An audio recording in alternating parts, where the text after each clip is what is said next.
Welcome to Rajasthan classes. Rajasthan classes के इस digital मंच पर आपका एक बार फिर से स्वागत है। स्टैटिक जीके की क्लास में आज हम पढ़ने वाले हैं विश्व की प्रमुख नहरें एक नज़र में। जैसे स्वेज नहर है, पनामा नहर है, इसी प्रकार की कुछ और जो नहरें हैं जो कृत्रिम हैं उनको हम आज की इस क्लास में पढ़ेंगे एक नज़र में, सिंपल सी। और इसके साथ साथ ही मैं आपको बता दूं कि जो हम स्टैटिक जीके पढ़ रहे हैं उसका जो मुख्य उपयोग है वो एसएससी, एनटीपीसी, आरआरबी, अग्निवीर, इन सभी प्रतियोगी परीक्षाओं में किया जाता है। इनमें मुख्यतः प्रश्न जो है वो इसी स्टैटिक जीके से आते हैं। अग्निवीर मुख्यतः इन्हीं स्टैटिक जीके पर पूरे का पूरा टिका हुआ है।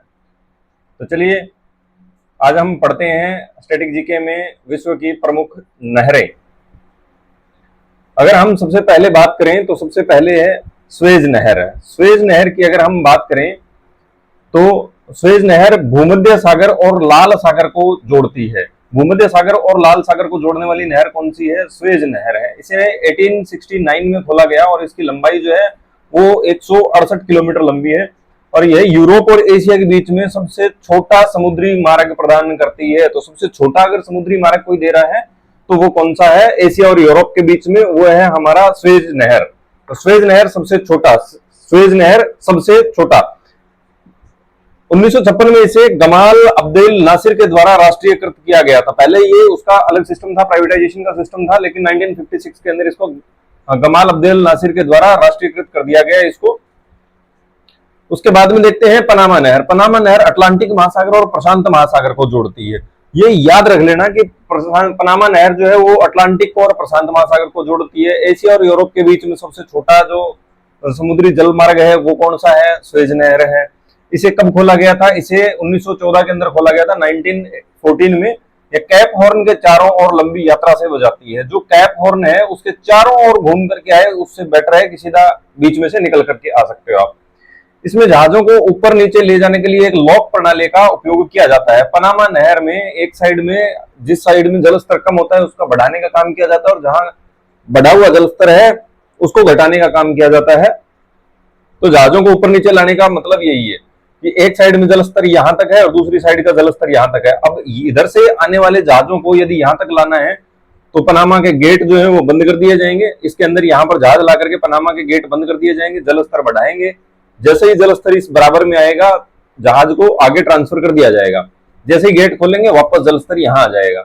अब इधर से अगर कोई जहाज आएगा तो इसके जो गेट है उनको लॉक करके बंद करके और इसका जलस्तर घटा दिया जाएगा और उसके बाद में यहां ट्रांसफर कर देंगे और फिर से वापस से हम गेट खोलेंगे, दोबारा से इसके गेट खोले जाएंगे तो ये जलस्तर अपना वापस बढ़ जाएगा। तो ये सिस्टम है ऊपर नीचे ले जाने के लिए। ठीक है। उसके आगे है कील नहर। कील नहर उत्तरी सागर और बाल्टिक सागर को जोड़ती है। तो उत्तरी सागर एंड बाल्टिक सागर को जोड़ने वाली नहर है वो कौन सी? आपकी कील नहर है। यूरोप की सबसे व्यस्तम कृत्रिम नहर, पूरे यूरोप की अगर सबसे बिजी अगर कहें आर्टिफिशियल जो नहर है वो कौन सी है? आपकी कील नहर है। सबसे व्यस्त पूछे तो कील नहर। कील नहर सबसे व्यस्त है। कील नहर क्या है? सबसे व्यस्त नहर है। सबसे व्यस्त नहर यूरोप की है, ध्यान रखना। यह यूरोपीय व्यापारिक जहाजों के लिए महत्वपूर्ण मार्ग है। एक है कोरिंथ नहर। कोरिंथ नहर एजियन सागर और आयोनियन सागर को जोड़ती है। इन दोनों को आपस में जोड़ेगी। किसको? एजियन सागर और आयोनियन सागर को जोड़ती है। यह कोरिंथ के इस्थमस को काटती है। भूमध्य सागर क्षेत्र में एक महत्वपूर्ण शॉर्टकट प्रदान करती है। भूमध्य सागर का जो क्षेत्र है उसके अंदर एक शॉर्टकट देती है ये। श्वेत सागर और बाल्टिक नहर व्हाइट सी और बाल्टिक सागर को जोड़ती है। श्वेत सागर और बाल्टिक नहर जो है, बाल्टिक सागर है व्हाइट सी, श्वेत सागर और बाल्टिक सागर इन दोनों को जोड़ती है आपस में। यह आर्कटिक मार्गों को यूरोपीय आंतरिक जल मार्गों से जोड़ती है। ये ठीक वैसा ही है जैसे नहर मार्ग है, वैसा ही है। आर्कटिक के जो मार्ग हैं उनको यूरोपीय देशों के जो आंतरिक जल मार्ग है उससे इनको कनेक्ट करती है, जोड़ती है। अगली है ग्रैंड नहर। ग्रैंड नहर बीजिंग और हांगझोउ को जोड़ती है। बीजिंग और हांगझोउ को जोड़ने वाली नहर कौन सी? आपकी ग्रैंड नहर है। इसकी लंबाई लगभग 1794 किलोमीटर है, जो इसे विश्व की सबसे लंबी मानव निर्मित नहर बनाती है। तो विश्व की सबसे लंबी मानव निर्मित नहर ग्रैंड नहर है। इसे मुख्यतः अनाज परिवहन और प्रशासनिक कार्यों के लिए बनाया गया था। अनाज का जो ट्रांसपोर्टेशन है उसके लिए। सेंट लॉरेंस सी वे ग्रेट लेक्स और अटलांटिक महासागर को जोड़ता है। यह समुद्री जहाजों को उत्तरी अमेरिका के अंदरूनी भागों तक पहुंचने की अनुमति देता है। उत्तरी अमेरिका के अंदरूनी भागों तक अगर कहीं पहुंचना है, समुद्री कोई जहाज है और उसको उत्तरी अमेरिका के इंटरनल साइड में जाना है, तो फिर कौन से रास्ते से जाएगा? वो सेंट लॉरेंस सी वे के जरिए जाएगा। मैनचेस्टर शिप नहर, मैनचेस्टर शिप नहर मैनचेस्टर को आयरिश सागर से जोड़ती है। इसने मैनचेस्टर को एक आंतरिक बंदरगाह में बदल दिया है। पूरा जो मैनचेस्टर है उसको आयरिश सागर से जोड़ने का काम कौन सी कर रही है? मैनचेस्टर शिप नहर कर रही है।